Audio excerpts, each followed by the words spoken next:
10 hottest swashbucklers played by old Hollywood actors. What if I told you that decades before studios discovered they could sell action figures, they were selling something far more powerful, the male physique wrapped in tights and wielding a sword? We're talking about an era when a man's body could make him a millionaire, when the right combination of shoulders, smile, and swagger could pack movie theaters from coast to coast.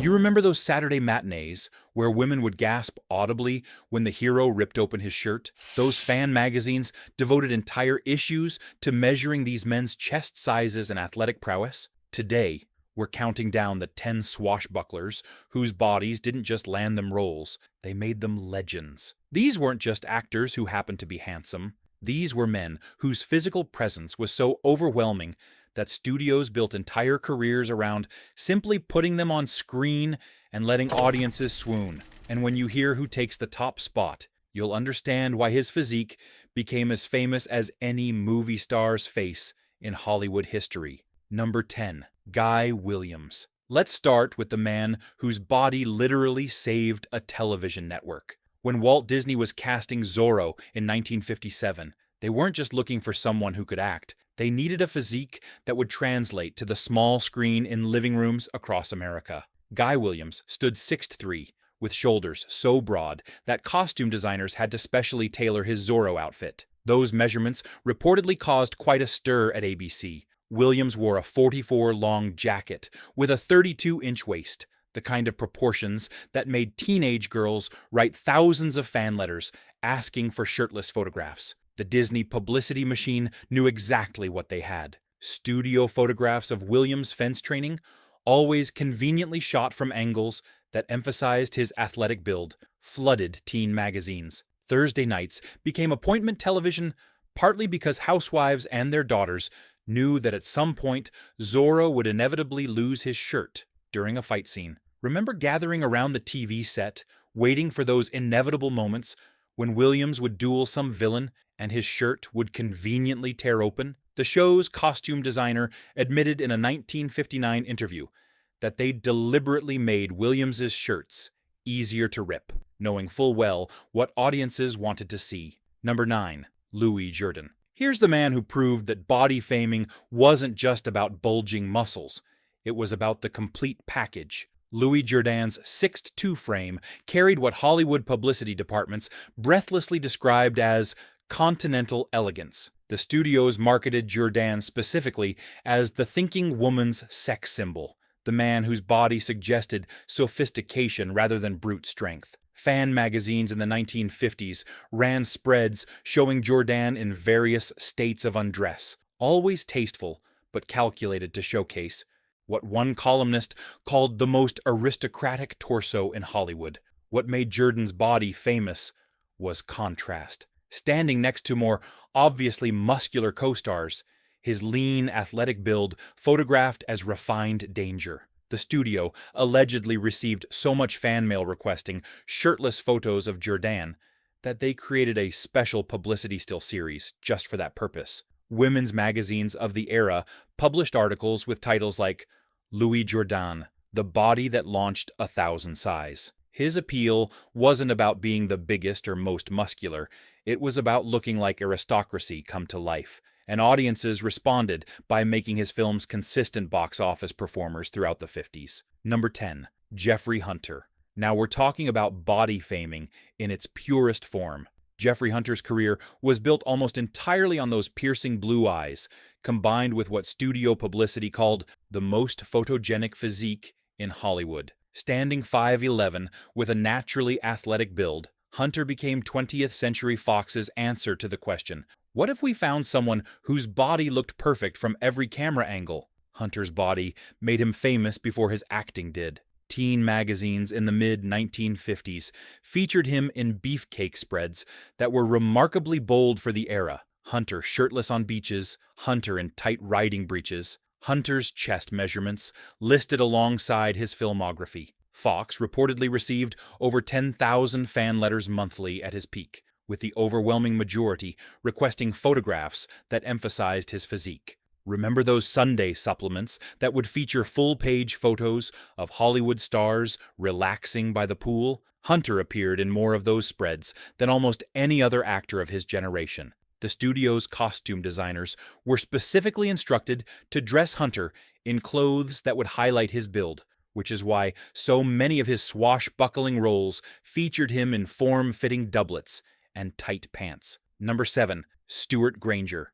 Speaking of marketing campaigns built around bodies, MGM struck gold when they imported Stewart Granger from Britain in 1950. That 6'2" frame, with its broad shoulders and narrow waist, became the studio's blueprint for adventure heroes throughout the decade. MGM's publicity department measured every inch of Granger and made sure those measurements appeared in every press release. 44-inch chest, 32-inch waist, 16-inch biceps. Those weren't just numbers, they were selling points that appeared in movie advertisements right alongside the film titles. What made Granger's body faming particularly successful was timing. He arrived in Hollywood just as Technicolor was becoming the standard for adventure films, and that technology loved his physique. Studio executives at MGM reportedly watched dailies from Scaramouche and immediately ordered the costume department to dress Granger in tighter shirts for the remaining scenes. They knew they had something audiences would pay to see. Fan magazines ran comparison features measuring Granger against other leading men, and he consistently came out on top in the most impressive build categories. Newspaper advertisements for his films often featured illustrated silhouettes of Granger's physique with taglines like, "The body that defines adventure." Number 6. Tony Curtis. Here's where body faming gets interesting, because Tony Curtis represents Hollywood's calculated creation of a sex symbol from scratch. Universal Studios looked at Bernard Schwartz from the Bronx and saw raw material, a handsome face that needed an equally impressive body to match. They put Curtis on a strict training regimen, hired fencing instructors, and monitored his measurements like he was a prize racehorse. The result was a 5'10" frame that packed more muscle per inch than taller actors, creating what publicity departments called compact perfection. Universal knew exactly what they'd created. Curtis's first major swashbuckling role in The Prince Who Was a Thief featured more shirtless scenes than plot required, and the studio's marketing leaned heavily into his physique. Remember those movie posters outside the theater, the ones where Curtis's torso seemed to take up more space than the title? Fan magazines published Curtis's workout routine alongside shirtless photographs, creating a blueprint that male readers could allegedly follow to achieve his build. The studio reportedly received so much fan mail about Curtis's body that they created a form letter response specifically addressing questions about his exercise regimen and measurements. Curtis himself later admitted that Universal cared more about maintaining his physique than developing his acting skills in those early years. Number 5. Burt Lancaster. Now we're entering territory where body faming wasn't just publicity, it was the entire foundation of a career. Burt Lancaster came to Hollywood as a former circus acrobat, and that background gave him a body that looked like it had been sculpted specifically for Technicolor adventure films. At 6'2", with genuine acrobat muscles, not gym muscles, Lancaster represented something audiences hadn't quite seen before, a leading man whose physique could actually do the things movies showed it doing. Those shoulders, allegedly 46 inches across, weren't padding or clever tailoring, they were real, and cameras loved them. Warner Brothers understood they'd signed a phenomenon. The Flame and the Arrow, in 1950, was essentially a feature-length showcase for Lancaster's body, with the plot carefully structured to include as many shirtless acrobatic sequences as possible. The film's publicity materials didn't even pretend otherwise. Advertisements featured illustrated drawings of Lancaster's muscular torso with taglines promising "the body that defies gravity." Remember sitting in those theater seats when Lancaster would suddenly flip backwards off a castle wall? The audible gasps weren't just about the stunt. They were about watching that body move in ways that seemed impossible. What made Lancaster's body faming different was authenticity. Studios couldn't fake his acrobatic ability, so they leaned into it harder. The Crimson Pirate became famous not just as an adventure film, but as a demonstration of what Lancaster's body could accomplish. Backflips, rope work, handsprings, all performed without doubles. Theater owners reportedly told studios that his action sequences drew audible reactions from audiences, gasps, and applause when he performed particularly impressive physical feats. His body became so famous that other actors started claiming circus backgrounds in their publicity materials, trying to capture some of Lancaster's body-based appeal. Number 4. Cornel Wilde. If Burt Lancaster's body faming was based on acrobatics, Cornel Wilde's was built on something equally impressive: legitimate Olympic-level athleticism.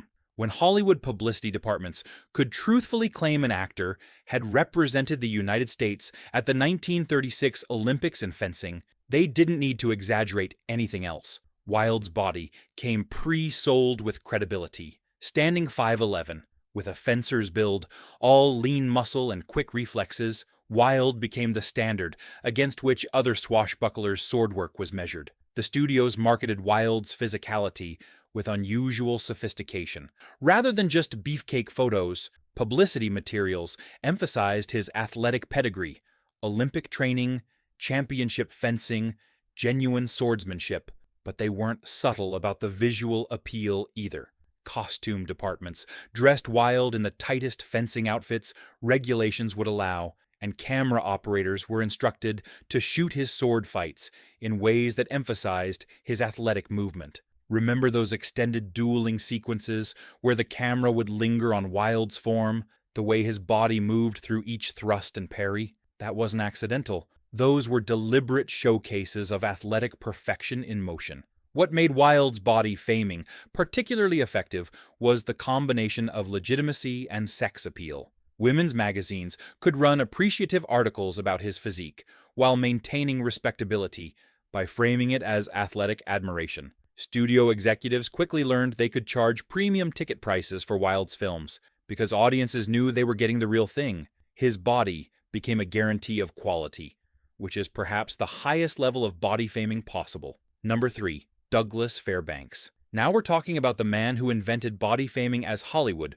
would come to understand it. Before Douglas Fairbanks, leading men stood still and emoted. Fairbanks revolutionized the industry by proving that a male body in motion could be the entire show. At 5'9", he wasn't tall, but Fairbanks was built like a gymnast, compact, powerful, explosive, and more importantly, he understood that movie cameras could make his athletic body famous in ways stage performances never could. Fairbanks's body faming strategy was surprisingly modern. He released publicity photographs showing his workout routines, published articles about his diet and exercise regimen, and made sure audiences knew every stunt they saw on screen was performed by his actual body. No doubles. This was revolutionary marketing in the 1920s. Theater owners reportedly told studios that audiences, particularly female audiences, came specifically to watch Fairbanks move. His films weren't just entertainment, they were displays of athletic male beauty that had never been captured on film before. The numbers tell the story. At his peak in the mid-1920s, Fairbanks was one of the highest-paid performers in the world, and his salary was explicitly tied to his physical performance. Studios allegedly insured his body for unprecedented amounts, not just as protection, but as publicity. Newspapers ran stories about how much Fairbanks's legs or shoulders were worth. Fan mail from female admirers frequently mentioned his physical prowess before any other quality. Fairbanks understood something crucial. In the silent era, his body had to tell the entire story, and he made sure it was a body worth watching. Number 2. Tyrone Power. If we're ranking pure, unadulterated body faming based on physical beauty, Tyrone Power belongs at the very top. But he lands at number 2 because his body fame was almost too perfect, so overwhelming that it sometimes overshadowed everything else. Power stood 6 feet tall with proportions so ideal that studio photographers claimed he was the easiest subject they'd ever shot. Every angle worked. 20th Century Fox built an entire marketing empire around Power's face and physique, and they weren't subtle about it. Fox's publicity department created what was essentially a body-faming template that other studios would copy for decades. They measured Power exhaustively, published those measurements widely, and commissioned photographs that showcased his physique from every conceivable angle. Power shirtless on horses, Power in swimming trunks, Power in the tight breeches and open-shirted costumes that swashbuckling roles provided. The studio calculated that Power's body was allegedly worth approximately $2 million per picture in guaranteed box office draw, a staggering sum in 1940s dollars. Theater owners reportedly told Fox that Power's films, particularly his Swashbucklers, drew audiences that were 70% female, and exit interviews revealed most came specifically to look at him. What made Power's body faming particularly intense was the combination of that perfect face with an equally impressive physique. Remember those moments in The Mark of Zorro, when Power would fence shirtless, the camera lingering just a bit longer than the action required? Fox knew exactly what they were doing. Women's magazines ran articles analyzing Power's perfect proportions with pseudo-scientific seriousness. The man's body was discussed, dissected, and worshipped in print more than perhaps any other star of his era. Fox reportedly received over 30,000 fan letters monthly at Power's peak, with studio secretaries later revealing that the majority included explicit comments about his physical appearance that couldn't be published in family magazines. Tragically, Power's body faming contributed to his early death. That heart attack at 44 while filming a sword fight? He'd been pushing himself physically to maintain the body that had made him famous, trying to prove he could still do his own stunts decades after most actors would have accepted doubles. Number 1. Errol Flynn. Was there ever any doubt? Errol Flynn didn't just benefit from body faming, he weaponized it into the most potent combination of physical charisma and sex appeal Hollywood has ever seen. When Flynn burst onto screens in Captain Blood in 1935, Warner Brothers executives knew immediately they'd discovered something unprecedented. A 6'2" frame with shoulders like a swimmer, a 32-inch waist, and a face that somehow made even the body seem secondary. But it was Flynn's physical presence that made him millions. Warner Brothers' publicity machine went into overdrive, and their body-faming campaign for Flynn was unprecedented in its boldness. They published his measurements in movie advertisements, not buried in articles, but prominently displayed. 6'2" of pure adventure, 185 pounds of heroic action. Studio-supplied photographs flooded fan magazines, shirtless sword training, swimming in pools, riding horses with his shirt strategically unbuttoned. The studio knew what they were selling, and they sold it aggressively. When The Adventures of Robin Hood